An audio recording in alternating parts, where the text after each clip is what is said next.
안녕하세요. 무엇이든 읽어드리는 복면 아저씨입니다. 오늘은 니콜로 마키아벨리의 군주론을 요약해서 읽어드리겠습니다. 옹긴이는 신동준 평론가이며 출판사는 인간사랑입니다. 헌정사 메디치 전하 상서. 군주의 환심을 사르는 자들은 통상 자신들이 가장 소중히 여기는 것이나 군주가 기뻐할 선물을 들고 가 군주를 아련합니다. 제가 가진 것 중에서 근래에 대한 오랜 경험과 고대사에 대한 꾸준한 연구를 통해 알게 된 고인의 서적에 관한 지식보다 더 귀하고 가치 있는 것도 없다는 사실을 깨달았습니다.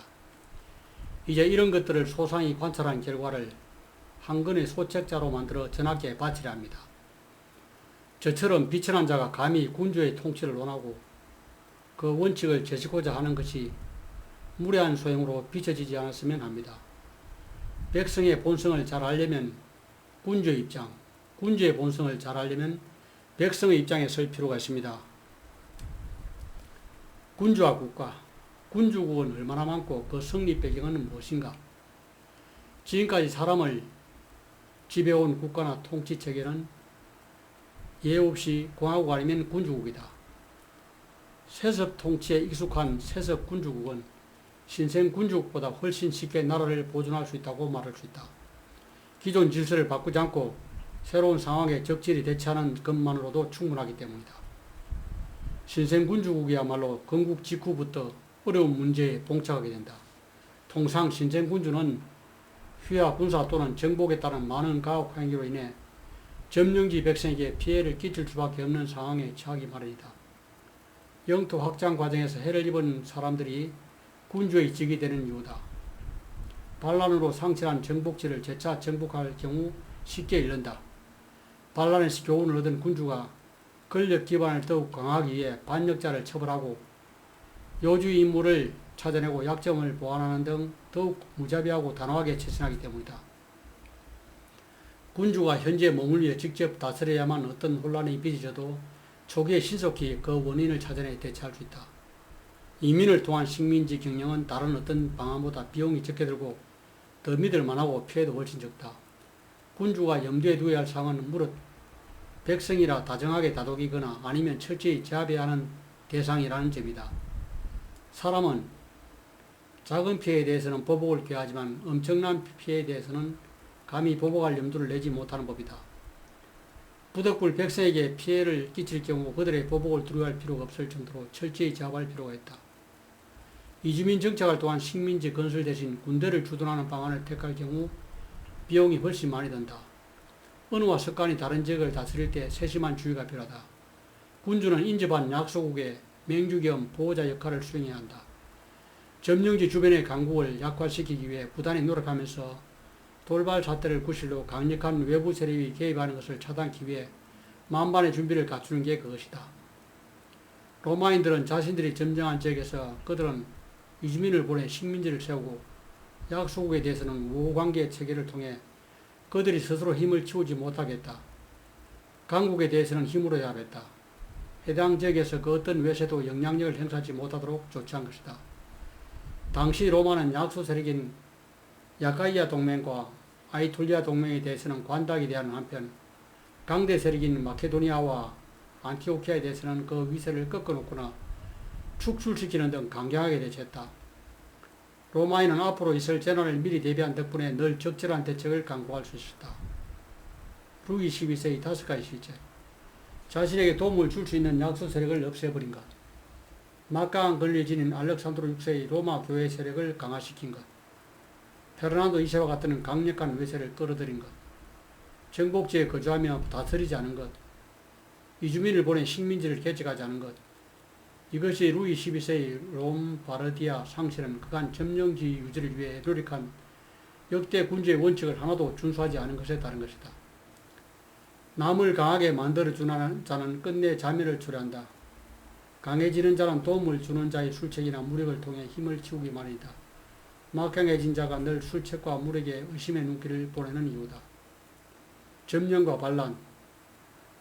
다리우스 왕국은 왜 알렉산드로스 사후 반기를 들지 않았는가? 투르크와 프랑스의 통치 유형을 비교해보면 투르크는 정복은 힘들지만 유지하기가 매우 쉽고 프랑스는 정복이 상대적으로 쉽지만 유지하기가 매우 어렵다. 도시국가의 자치, 주민이 자율적인 법제하에 자유롭게 생활해온 도시 격과를 병탄할 경우 세 가지 통치 방안으로 첫째, 그 나라를 멸망시키거나 둘째, 그곳에 군주 자친이 이주해 사는 방안이 있고 셋째, 그곳 백성에게 종전처럼 이전의 법제하에서 살도록 허용하되 조공을 바치고 우호적인 사람들로 구성된 과도체제를 세우는 방안이다. 사실 도시국가를 확고히 지배하려면 파괴보다 더 나은 방안은 없다. 자유로운 생활에 익숙한 도시국가를 확고히 지배하려면 반드시 그 도시를 파괴해야 한다. 강압과 설득, 자신의 힘과 자질로 성립된 새 군주국에 관해 위인과 모방, 한 개인이 건재에 오른 것은 자질 내지 운 덕분이다. 운이 아닌 자질에 의해 보위에 오른 자를 살펴보면 모세와 페르시아의 키로스 대왕, 로물루스, 테세우스 등을 들 수 있다. 모세는 단지 신의 명을 좇는 집행자에 불과하기에 고려 대상에서 제하며 나머지는 그들의 뛰어난 자질을 그런 기회에 정확히 포착해서 적극 활용토록 만든 셈이다. 이들처럼 개인적인 자질 덕분에 보위에 오른 자들은 권력을 지는 과정에서 적잖은 어려움을 겪지만 일단 권력을 지면 쉽게 유지한다. 백성에게 뭔가를 배우하기는 쉽지만 그 믿음을 유지시키는 것은 어렵다. 사람들이 더 이상 믿지 않을 경우 강압적인 방법을 동원해 믿지 않을 수 없도록 만들어야 하는 이유다.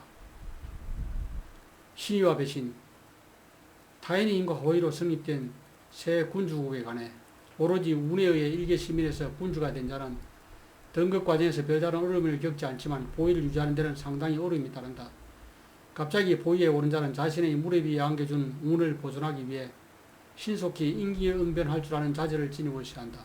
그렇지 않으면 다른 사람이 군주가 되기 위해 쌓아올린 기반을 즉위 후 곧바로 구축할 수 있어야 한다.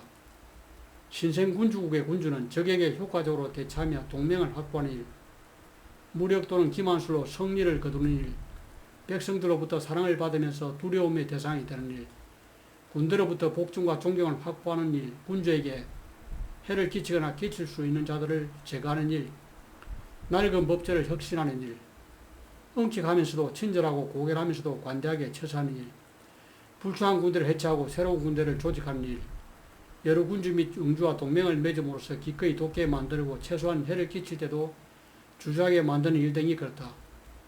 사람이란 자신이 두려워하거나 정오하는 자에게 해를 끼치기 때문이다. 일반 시민이 왕위에 오르는 것은 전적으로 사악한 방법을 동원해 오르는 것과 동료 시민의 지지를 받아 건재하게 오르는 방법이다. 사악한 방법으로 시라쿠사의 왕이 된 시칠리아의 아가토클레스는 원래 일반 백성의 운을 타고난 사람으로 그것도 극히 미천하고 영락한 도공 출신이다. 그는 늘 방탕한 삶을 살았으나 심신 모두 뛰어난 자질을 지닌 덕분에 입대 후 성진을 거듭해 군사령관 자리까지 올랐다. 이후 그는 보위를 겨냥하기 시작했다. 다른 사람에게 기대지 않고 자신이 보유한 무력을 동원해 권력을 장악하는 방안이었다. 이를 실현하기 위해 시칠리아에서 전쟁을 벌이고 있는 카르타고의 하밀카르에게 자신의 계책을 알리고 동의를 구했다. 어느 아침 그는 마치 국정에 관해 몇 가지 중대한 발표가 있는 것처럼 가장해 시라쿠사 백성과 함께 원로원 의원을 소집했다. 모두 모이자 사전에 약속한 신호를 보내 자신의 병사들로 하여금 원로원 의원과 부호들을 학살케 했다. 백성의 장을 거의 받지 않은 채 시라쿠시를 손에 넣고 보위에 오른 배경이다. 이후 그는 비록 카르타고와 벌인 싸움에서 두 번이나 패해 포위 공격까지 받았지만 자신의 도시를 능히 방어할 수 있었다. 카르타고는 시칠리아를 그에게 넘겨주고 아프리카 점유로 만족해야 했다. 그는 위기 상황에서 과감히 결단의 난관을 타개하는 자질을 비롯해 온갖 역경을 극복해내는 불굴의 정신을 감안하면 그는 어떤 장관과 비교해도 결코 손색이 없다. 정복자는 국가 권력을 탈취한 뒤 자신이 행하지 않을 수 없는 모든 가혹한 조치를 미리 계산해 넣어야 한다. 그 경우 그런 일을 매일 반복하지 않도록 단 한 번에 몰아서 해치워야 한다. 그러면 백성들을 안심시킬 수 있고 이후 이익을 주는 방법으로 백성을 자기 편으로 끌어들일 수 있다. 소심함 내지 판단력 부족으로 인해 그리하지 않은 자는 늘 손에 칼을 쥐고 있어야 한다. 자신의 백성을 믿을 수 없기 때문이다. 백성들 역시 매번 새롭게 행해지는 잔혹한 조치로 인해 크게 불안해한다. 요컨대 자악한 조치는 반드시 일거에 적어야 해. 시행해야 한다. 그래야 피부로 느끼는 고통도 줄어들고 방광과 분노도 덜해진다. 반대로 온해는 조금씩 베풀어야 한다. 그래야 그 맛을 오래도록 음미할 수 있다.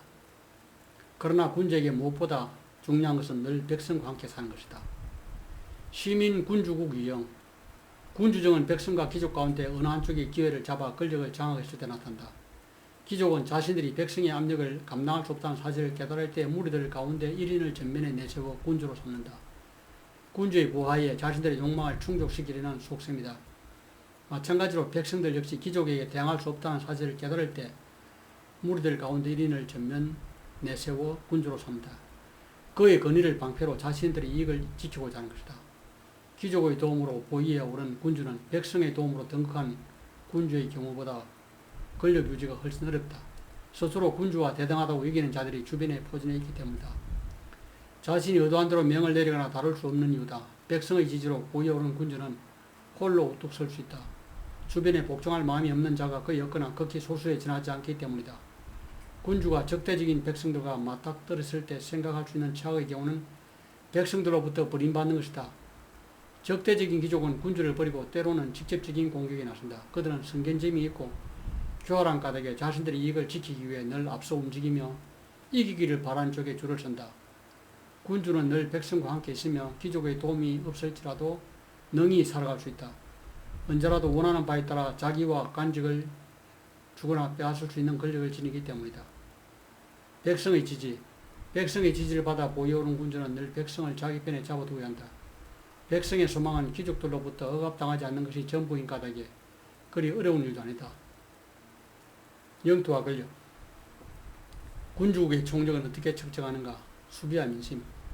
군주가 어떤 견고한 도시를 보유하고 백성의 미움을 받지 않으며 그 어떤 외부 침공에도 안전하다. 설령 공격을 받을지라도 침략자는 수치스러운 패퇴를 각오해야 한다. 강단이 있는 군주라면 백성에게 전환이 곧 끝날 것이라는 희망을 주거나 적의 잔혹성에 대한 공포심을 자극하거나 시끄럽게 떠들어대는 자의 입을 조무히 막는 식으로 모든 어려움을 극복할 수 있다. 인간은 원래 자신이 받은 수혜는 물론 자신이 베푼 시혜를 통해서도 책임감을 느끼며 유대를 강화하는 존재이다. 교회와 세속, 교회 군주국에 관해. 교회 군주국은 얻을 때는 자질 또는 운이 필요하지만 유지할 때는 그 어느 것도 필요하지 않기 때문이다. 이 원리는 군주는 어떻게 살고 처신하든 보위를 지켜줄 만큼 매우 강력하다. 군주는 나라를 보유하면서 방해할 필요가 없고 백성을 다스리기 위해 애쓸 필요가 없다. 교회의 군주국은 이성을 초월한 하늘의 섭리에 의해 다스려지는 까닭에 더 이상의 논의를 상가리 한다. 실제로 교회 군주국은 프랑스 왕을 이탈리아에서 축출했을 뿐만 아니라 베네치아마저 몰락시켰다. 알렉산드로 6세의 뒤를 이은 교황은 율리우스 2세였다. 그는 로마 교회가 이미 강력한 힘을 보유한 사실을 잘 알고 있었다. 실제로 당시 교회는 로마나 전 지역을 점령했고 로마 귀족은 무력화되었고 파벌 등 역시 알렉산드로 6세의 지속적인 숙청으로 거의 제거된 상황이었다. 그는 개인이 아닌 로마 교회의 이익을 위해 이 모든 일을 추진했다. 커다란 칭송을 얻은 이유다. 군대와 용병, 군대 조직과 용병대에 관해 무릇 군주가 나라를 지키기 위해 가질 수 있는 군대는 크게 네 가지로 국군, 용병대, 외국군, 혼성군이다. 이 가운데 용병대 및 혼성군은 무익한 데다 위험하기까지 하다. 용병대를 이용해 나라를 보존하고자 하는 자는 그 누구도 영토를 안전하게 유지할 수 없다. 용병대는 원래 와합지제로 야심작이며 기강이 무난하고 신의가 없기 때문이다. 동료들과 있을 때는 용감해 보이지만 강한 자가 맞닥뜨리면 비겁하기 짝이 없다. 그들은 신을 두려워하지도 않고 성실하지도 않다. 이는 군주의 운명이 평시에도 용병대의 처분에 따르고 전세는 적의 처분에 따르게 되는 것을 뜻한다. 그들은 전쟁이 벌어지지 않는 한 군주의 병사가 되고자 하나 일단 전쟁이 벌어지면 달아나거나 탈영하기가 없다. 경험에 비춰볼 때 자주적인 군주국과 군비를 잘 갖춘 공화국만 이 역을 이룰 수 있고 용병은 아무것도 이루지 못한 채 손해만 끼칠 뿐이라는 사실을 알 수 있다. 물론 베네치아와 피렌체가 용병대를 이용해 영토를 확장한 것은 사실이다. 용병 대장들 역시 권력을 탈취하지 않고 고용주인 군주를 위해 영토를 방해했다. 그러나 내가 보기엔 피렌체는 단지 운이 좋았을 뿐이다. 이들 용병 대장이 자신의 명성을 더 높이기 위해 택한 방식은 우선 보병의 역할을 축소하는 것이다. 이들은 고급 개념도 없는 데다 급료로 먹고 살아야 했다. 일정한 수입을 유지하면서 명성을 떨치게 한 방안으로 택한 것이 바로 적당한 규모의 기병으로 구성된 부대였다. 국가와 군대, 원군, 혼성군, 국군에 관해 원군은 군주가 방해를 위해 인접한 강국이 군주에게 지원을 요청해 파견되어 온 군대를 말한다. 이 또한 용병처럼 무익한 군대에 해당한다. 원군이 패하면 이를 불러들인 군주가 몰락하고 원군이 승리하면 결국 그들의 처분에 맡겨지기 때문이다. 원군은 일사불란한 모습을 보이며 자국 군주의 명을 충실히 좇는다. 용병은 전투를 꺼리는 비급이 가장 위험하고 원군은 용맹한 군사적 자질이 가장 위험하다. 현명한 군주는 늘 용병과 원군의 활용을 피하고 국군의 육성에 주의를 기울인다. 외국 군대를 이용해 정복에 나서니 차라리 국군으로 싸우다 패하는 쪽을 택하는 이유다. 나는 구약 성서에 나오는 다윗을 적절한 사례로 들고자 한다. 다윗이 사울왕을 찾아가 블레셋의 전사 골리앗과 싸우겠다고 자청했을 때 사울왕은 그를 격려하기 위해 자신의 무기와 갑옷을 내주었다. 다윗은 이를 입어본 뒤 거리에서는 실력을 발휘할 수 없다고 사용했다. 자신의 투석기와 당근만 들고 골리앗과 싸우고 다닌 이유다. 요컨대 몸에 맞지 않아 부담만 되는 남은 무기와 갑옷은 몸을 압박하거나 움직임을 거부하게 만들 뿐이다.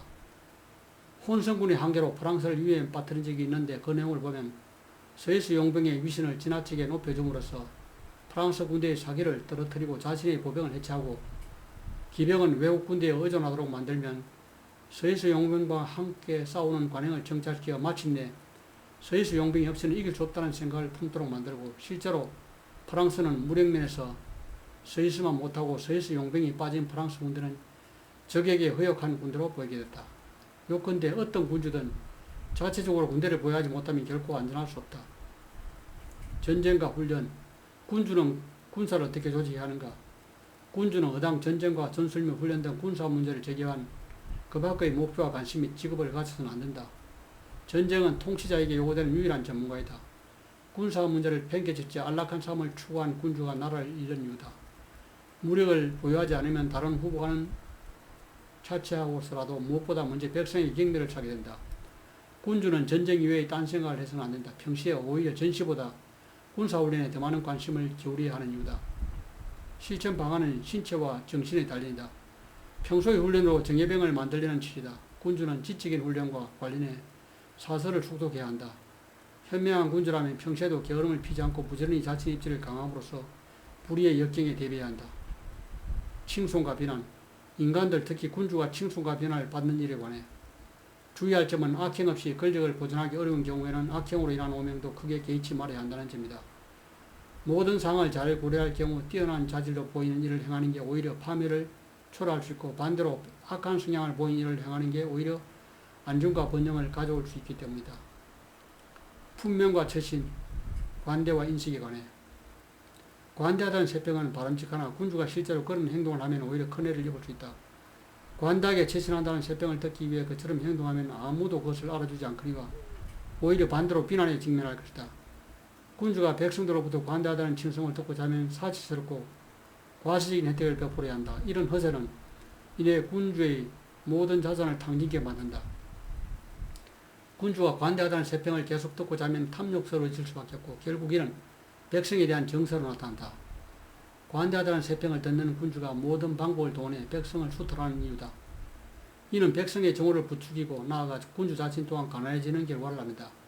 군주의 관대한 품성은 극소수의 사람에게만 혜택을 줄 뿐 대다수 백성에게는 피해로 나타난다. 현명한 군주가 인색하다는 평판에 신경 쓰지 않는 이유다. 군주는 검약을 통해 재정을 튼튼히 해야 한다. 군주는 인색하다는 세평에 연연해서는 안 된다. 인색은 군주의 통치를 가능케 하는 악덕 가운데 하나이다. 예컨대 군주가 자신의 군사를 이끌고 원정에 나섰을 때 전리품과 약탈품, 배상금 등으로 군사를 유지하는 경우가 있다. 이때는 관대해야만 한다. 그리하지 않으면 병사들이 따르지 않기 때문이다. 군주의 해가 되는 것은 오직 군주 자신의 자산을 함부로 사용하는 경우뿐이다. 관대만큼 스스로를 빨리 소진시키는 게 없다.